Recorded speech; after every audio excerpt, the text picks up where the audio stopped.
আসসালামু আলাইকুম সবাইকে, আশা করি ভালো আছেন। চলে এলাম সেই এলোপাথারি ভিডিও নিয়ে। আজকে আপনাদের দেখাবো আমি ক্লাস শেষে কি করি।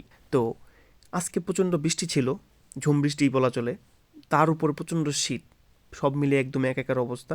এই দিনে কান্না মঞ্চে একটু খিচুড়ি, একটু ডিম ভাজি, একটু বেগুন ভাজা। তো সময় যেহেতু নাই, তো কি করবো আর, এখন দুধের স্বাদগুলো তো মিটাইতে হইব নাকি। তো বের হয়ে পড়লাম স্ট্রিট ফুড এরিয়াতে।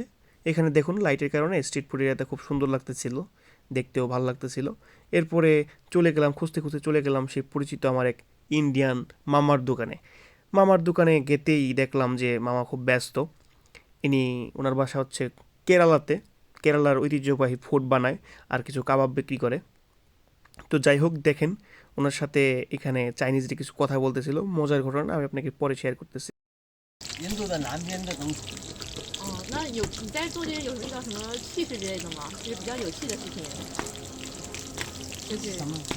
Funny তো এইখানে দুইটা মেয়ে আসছে ওই মামার কাছে, ইন্ডিয়া সম্পর্কে একটু জানার জন্য। তো সব কথা চাইনিজে বলতেছিল, ইভেন মামা 25 বছর ধরে চায়নাতে আছে, মানে অনেক অভিজ্ঞতা সম্পন্ন লোক, উনি সব ভাষাই পারে। তো যখন কিনা বলছে যে আসলে আমাকে একটু ইন্ডিয়া সম্পর্কে ইন্ট্রোডিউস করো, তখন বলতেছে মামা যে আমি তো পারি না, চাইনিজ বুঝি না।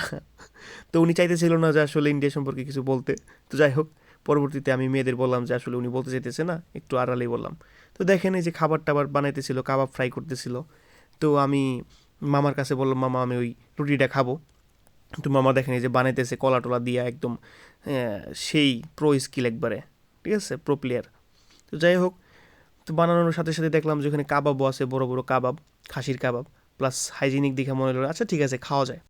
পরে কিন্তু মামা আমার সব কিছু বিস্তারিত কইছে যে আমি কিন্তু সবই বুঝছি, কিন্তু আসলে কই নাই, কারণ চাইনিজরা মাঝে মধ্যে মজা লয়, ঠিক আছে, হাসাহাসি করে, সব চাইনিজ ভালো না। আমি বললাম আচ্ছা মামা, ও ঠিক আছে। কই আমি তো 15 বছর 25 বছর থাকি, আমি জানি সব কিছু, যে বিষয় আসলে কেমনে কি।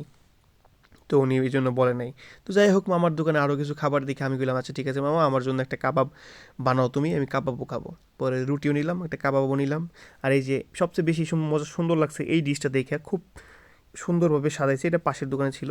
তো খাবার টাবার কিনে আমি চলে গেলাম সোজা ভার্সিটির ভিতরে খাওয়ার জন্য, বাইরে প্রচুর ঠান্ডা, খাওয়া যাবে না। তো ভার্সিটিতে খাওয়া দাওয়া করে একদম বের হয়ে পড়লাম আবার। পরিবেশটা খুব সুন্দর লাগতেছিল। আর এই যে বাইকগুলো দেখছেন সারি সারি, এগুলো সব স্টুডেন্টদের জন্য, স্টুডেন্টরা চালায়। তো আজকের ভিডিও এই পর্যন্তই। আসসালামু আলাইকুম, ভালো থাকবেন।